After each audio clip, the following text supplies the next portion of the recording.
So I want to enthuse at you about both the Wayback Machine and the Internet Archive. If you already know both of them, then I don't really have much for you. I mean, I have a bit, actually, things that surprise me. But you know, if you don't know one or either of them, then, prepare yourself. Prepare yourself for something fantastic that will fill every minute in which you ought to be writing. Hello, I'm William Gallagher, and this is 58 Keys, which, as ever, as always, is for writers like you and me, who use and write on Macs and iPhones and iPads, except the Monday videos. They're actually for all writers, even ones who use pen and paper. Amazing. Do subscribe or like or patronise isn't the right word, is it? One of those. Do all of that, one of those anyway, because, well, we have so much to talk about, and I think actually I do say that a lot, but I may never have spoken a truer phrase, because the Wayback Machine, I think the better known of these two tools, holds over 900 billion website pages, and the Internet Archive has countless complete magazine issues, television, even radio, and something like 22 million books. I mean, imagine it, 22 million books. I mean, so many of them so long out of print that they would otherwise maybe be lost, maybe not forever, but hard to get. And instead, they're right here. And maybe sometimes with just a link to some pretty remote library where you could get them, maybe in a full scanned version that you can read online, and maybe actually the full ebook version you can just download and drop into Apple Books or Kindle. If there's anyone in the room with you right now, then this is a researcher's gold mine. And if it is just you and me, it is a researcher's gold mine. Yeah, true, sure. But it's also a way to lose minutes, years of your life and relish doing it. I can only apologise though. I do have some ways, actually, for you to get around all of this, around the Internet Archive and the Wayback Machine, a little bit faster, maybe. It might save you some time, but yes, these are rabbit holes. I should say, just for clarity, I do keep referring to the Internet Archive and the Wayback Machine. I refer to them as two separate things, but they're not. The Wayback Machine is just one part of this huge Internet Archive, and I think it's possibly the best known. I mean, I can't tell about, I just know that as it happens, it's the part of the archive that has been most useful for me most often in the types of things, the various topics that I've needed to research as a writer. Mind you, actually, once you can find your way around the Wayback Machine, I mean, it's not that you know your way around the Internet Archive, but you kind of got a start of how to get around the bigger thing. So let's begin with the Wayback Machine. Go to the Wayback Machine at archive.org. If you've used this as much as I have, I suspect that you probably tend to use it the way I do. I mean, I could be wrong, of course, but just, you know, you paste in a website URL and you see what happens. There is more to it, or there can be if you want, but in this top bar, for example, you can paste or type in a URL, but you can also just enter search terms. The URL, right, the specific website address, that's great when you want to see how a certain particular site has changed over time, and that's actually what I use it for most of the time. Otherwise, search terms, keywords, I imagine those must be the best, I don't know. They're the most likely to give you something useful as a result. But this keyword searching is more limited than it looks. When you enter something here, the Wayback Machine searches for those terms, okay, but it searches for them in the title of the website, the address or the URL of it, and any tags or keywords that the site owner has assigned to their site. There may actually be some other things, but it's to do with metadata and stuff, I'm not sure. What is certain is that this does not search every word on every website. It is not a full text search the way Google is. It's also not fast, but what you usually end up with is a calendar view like this. Across the top is a chart showing years that this site has been active, and a black line for each time when the Wayback Machine has kind of looked at the site. You get loads of back lines, you looked a lot. Underneath that bar, there's a 12-month view of one of those years, the current year, with dots or actually sometimes quite large circles. A dot means the site was looked at, glanced at by the Wayback Machine once on that date. A circle means it was looked at a lot, I mean many times, but again on that date. There are websites like News Ones, for example, that update often, so those get looked at and archived often. Whether you see a dot or a circle, if you get either of them, actually, then they come in various colours, and there are a pile of these. But the one I've only ever seen three of these in like real life searches. A blue dot or circle, that's good, that's the best. It means the Wayback Machine grabbed a nice copy of what the site looked like on that day, whatever day it was. A green one, well, a green one kind of basically means the site said, nah, you need to be looking over here. Look over that other place. Don't look at me, look over here. So really, green means we can give it a go, but we shouldn't hold out hope there'll be anything interesting there. And then the last one I've seen is orange, which might as well. I mean, it should have a big sign saying, nothing to see here, move along. When there is a dot of any colour, you can hover over it and you can see what time of day the Wayback Machine took a look. It was the time of day and the date. It's not really important which, but you'll see a list of them sometimes, and you click on any one and away off you go. Now, most often you don't get blue or green, you don't get anything. Very few sites, as far as I know anyway, are checked every day, and most are barely glanced at. I mean, maybe once a year, I don't know. So not everything is here. It also quite often breaks. You might get to the site, but there's nothing there. You might see an archived error message, or you can most often see things like this, a website, but for some reason, certain images are missing. Sites actually that used to use a lot of Adobe's Flash system for displaying moving images and things, well, they're toast now. You can say goodbye. And sometimes actually, I don't know why this would be, but sometimes there's absolutely nothing there at all. You know, it's supposed to be an archive, but it's just a white screen.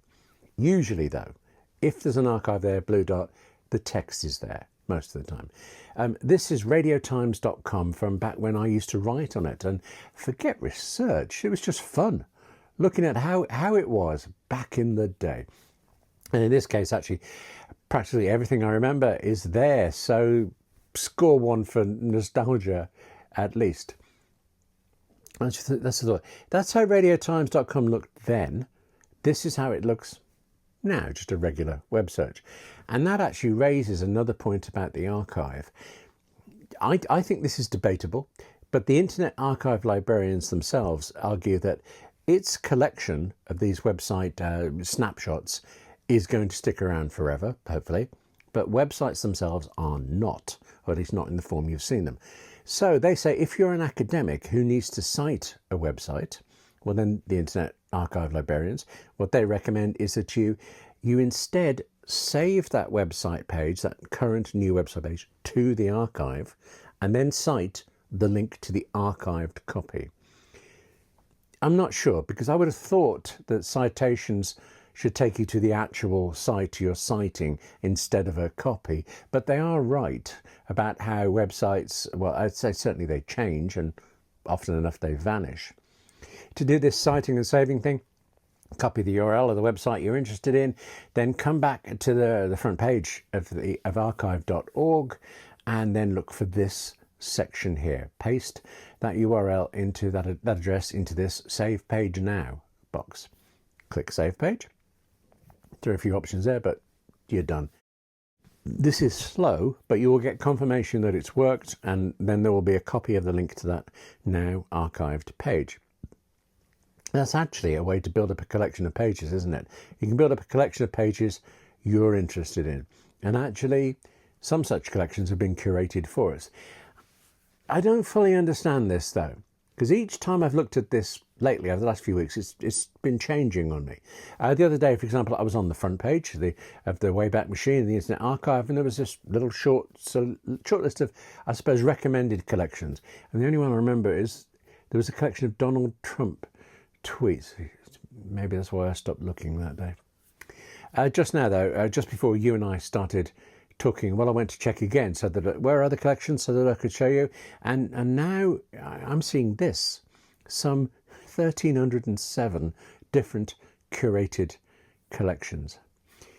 When I dig into one that I'm interested in, like this UCLA collection, because I've done research at the University of California in Los Angeles, and I specifically spent some time in their Gene Reynolds collection, their archive. None of this doesn't seem to have what I might hope for. And then actually, as I dig through looking for what I'm interested in, well, it's often, I end up with a series of website addresses that have not been archived, and sometimes they've changed, so they're gone. Maybe it is just what I happen to have looked at, because if I try another one at random, the Benedictine Sisters of Chicago, fine organisation, I am sure. I choose those at random, and I get a little more. Yeah. Anyway, actually, one last thing about the Wayback Machine part of this.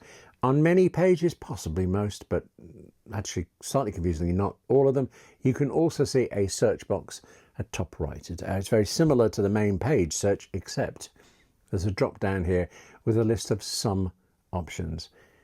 And it's all these options that are so interesting. It's those options that are kind of like the rest of the Internet Archive, everything but these saved websites. The Internet Archive, where do you start?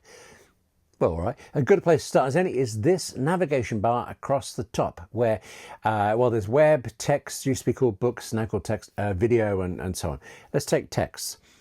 Click on that and you get this, or I do at the moment. I have noticed that it does change from time to time, like that books to text thing. But right now, there is the Open Library and American Libraries. It means library too. It actually means library. The Internet Archive is a digital library. You can borrow books from it. You can download some to keep it. You can download to keep quite a lot actually as well, but you don't tend to know what's borrowable and what's downloadable and keepable until you have found the specific title you're looking for. And speaking of finding specific titles, you saw collections on the website archive, the Wayback Machine. There are suggested ones for books too, which is possibly a good place to start, because otherwise I think this is overwhelming. 22 million books. If you click on Open Library, right, you get so much. Something like these 20 million books just waiting for you to read all of them. Search here though, and you are just searching books, nothing else in the archive. So that cuts things down to 20 million. Usually you get a lot of results actually, and actually when you do search this way, you get a series of results and buttons like this. Sometimes it will say audiobook, sometimes it will say read, in which case off you pop, go read it. But more often you see borrow, meaning you can read it, you can read it online. Sometimes you see preview only, meaning you can't, and sometimes you can see just locate. Locate takes you to the Open Library page that searches for physical libraries that have copies. If a book says borrow, it is online and it is available, but you need to log in. So you do, you create a free account and then you log in and then you read away very happily. You do have to read those books, the borrow books, on the web though, and I would rather have an EPUB copy, a book for e-readers, a downloadable thing that I can download and then chuck into Kindle or Apple Books and take away with me to read instead of sitting in front of the big screen all the time. And actually, you may be able to. If you're lucky and the button just says read, click on it, right, and you're in that book. Okay, that will take up the whole of your browser window by default, except for some little controls at the bottom. And from those controls, click the last one on the right. This is the full screen toggle, the full screen on and off button. And when you click it now, you come out of full screen and you can scroll down. You can now scroll down to get some information about the book that you were looking at. There'll always be, there'll be some description, some details of maybe the publication date of the original version or when it was added, all sorts of things. But in many, many cases, there will be a section called download options. Very often, actually, it'll be there, but it'll say, yeah, no, nothing. but more often there'll be just a whole list of options that include a text, PDF and EPUB for e-readers. Sometimes, actually, even when there are lots of download options, some of them are going to be listed as unavailable or temporarily unavailable. But if you can't get an EPUB version, you can get the PDF one, and usually actually one or both are available. Now, if you're thinking all these books, you could soak up an awful lot of time reading millions of books, yeah, don't worry, it's worse than you think. You're first going to lose much more time searching through it all. There are lots of ways to do this, actually, the searching, lots of different points in the Internet Archive where you can search. But just for one example, let's go back to the front page by clicking on the words Internet Archive. Now, ignore that Wayback Machine at the top, we're done with that one, and instead click in this slightly lower down search box. Type something. Look how useful I am. Something, anything. Yeah, type anything.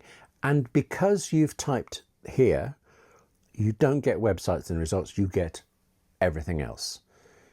It's an impossibly huge everything else. It's a massive archive. And like I said, I find the search results you get are overwhelming, but they're also frustrating. The reason actually that I want to talk to you about this today is that I stumbled across books. I mean, books that I really enjoyed when I was a child, but I found them last night, having previously used the Internet Archive for years maybe, and actually having previously searched for things that ought to have surfaced these same things, but didn't until last night. I mean, here's the example. I regularly search the Internet Archive for scripts and screenplays, and I know I've searched before, for example, very specifically for scripts to Battlestar Galactica. They are out there. Some of them are really interesting to read, and actually I found a few early drafts of the odd one or two, but I haven't found any of them on the Internet Archive. And yet, last night, I'm trying again, and well, actually, I don't know. Who knows what rabbit hole I started off and went down on, but I found this. My screen filled up with book covers that, I'm not going to say they're great reads, but the covers alone took me back a shocking number of decades. It was fantastic. And each one, you can see there, pretty much each one, had a downloadable EPUB version. The whole book. I downloaded number 3, The Tombs of Cobol, because I remember especially enjoying it back in the day. And I read the whole thing on my iPad last night, and it was fine. But like I say, I have searched for Battlestar Galactica before, trying to find scripts, yes, but seeing what else comes up. And actually today, this is the frustrating thing, looking to this to show you exactly what I found last night, I searched for it again, and at first I couldn't find the same thing I'd stumbled into. I did eventually find the first of these, was it a dozen or so novels? That was returned in a search today, but only the first, and actually that one, it wasn't listed as downloadable. That one was borrow and read online only. Now, that's fine if that's the only option, but when you know that there's another one, well, I suppose you can wish you'd made better notes, really, as you were going around. You can favourite a search, that's one thing, and actually you can also... We need a more positive word, don't we? A more action-oriented word than just clicking and going down rabbit holes. But there isn't one. Anyway, I went through this. I did download all of these novels for myself last night, but okay, today, determined that I wouldn't talk to you until I could find them again, until I could make Internet Archive searches work for me. I kept looking, and I did get there. For this one, I mean really, truly, really specific example, the answer turned out to be to search on just the word Galactica. Really good thing that's not a very common word, isn't it? But that search returned a few things. Not what I wanted, but a few things. It did include one book cover that I remembered. Battlestar Galactica 5, Galactica Discovers Earth. It's not a book I remember fondly, but it is one in the series, so I went into that. Did that thing of scrolling down, see the description, and there is a download options section. And actually, in this case, it does have EPUB. But over to the left, there's that description and some keywords. These actually just seem to be wrong. I found this a few times this week looking for different things. In this case, novels being listed as comic books, which is something completely... I mean, it's a pain when you're searching for the novels, but I suppose as long as you remember at some point to just search on the word book, should you get it? I would think you would get it. Anyway, I clicked instead above on this thing called Topic, the Topic section, which had Topic Galactica next to it. And there they all were, all of the books I'd stumbled across. Now, okay, I think it's pretty unlikely that you're going to stop everything you're doing and research TV novelizations from the 1980s, but look at what just happened. I searched, and eventually I searched on just the word Galactica, and I didn't get all of this. I then clicked to search on the word Galactica and did. I tell you, getting around the Internet Archive takes some digging, doesn't it? And it gets worse. When you're doing a book search, for instance, when it lands you in a collection of books, then you can, most of the time, do a full text search and basically say goodbye to another entire day's writing, really. The Internet Archive is a very long-established non-profit organisation. It is amazing, but as well as its own librarians, it does appear to allow anyone to upload anything. And while that could be handy for you and I when we're researching something, I don't think it's automatically a great thing. For instance, January, February time, I was researching a topic about a particular television drama, and through the Internet Archive, I got to watch that show's kind of spiritual sequel. It was a similar series made by the same company, and unlike the show I was researching, this similar show failed, so there is no other way I would get to see any of it, but there was the pilot episode and I enjoyed it very much. But then on another trawl around the archive, actually that was this week, I found 250 episodes of MASH, and those are commercially available, every one of them, as is Doctor Who. I can't conceive that the BBC has uploaded Doctor Who to the Internet Archive, and yet there it is, or at least some of it is, or at least for now.